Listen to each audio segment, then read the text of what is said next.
عاصم بن سلیمان نے خبر دی، انہیں ابو عثمان عبد الرحمن نہدی نے کہا کہ مجھ سے اسامہ بن زید رضی اللہ عنہ نے بیان کیا کہ نبی کریم صلی اللہ علیہ وسلم کی ایک صاحبزادی حضرت زینب رضی اللہ عنہا نے آپ صلی اللہ علیہ وسلم کو اطلاع کرائی کہ میرا ایک لڑکا مرنے کے قریب ہے، اس لیے آپ صلی اللہ علیہ وسلم تشریف لائیں۔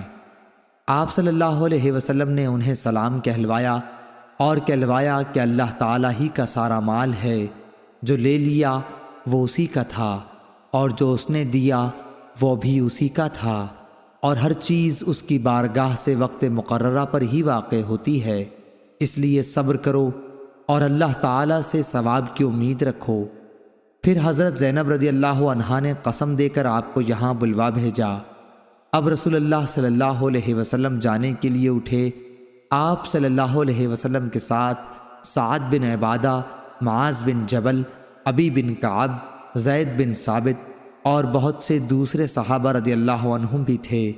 بچے کو رسول اللہ صلی اللہ علیہ وسلم کے سامنے کیا گیا، جس کی جانکنی کا عالم تھا۔ ابو عثمان نے کہا کہ میرا خیال ہے کہ اسامہ رضی اللہ عنہ نے فرمایا کہ جیسے پرانا مشکیزہ ہوتا ہے اور پانی کے ٹکرانے کی اندر سے آواز آتی ہے، اسی طرح جانکنی کے وقت بچے کے حلق سے آواز آ رہی تھی۔ یہ دیکھ کر رسول اللہ صلی اللہ علیہ وسلم کی آنکھوں سے آنسو بہہ نکلے۔ سعد رضی اللہ عنہ بول اٹھے کہ یا رسول اللہ، یہ رونا کیسا ہے؟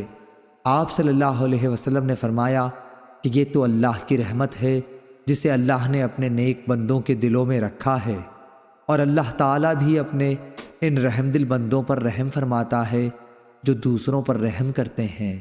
صحیح بخاری حدیث نمبر 1284۔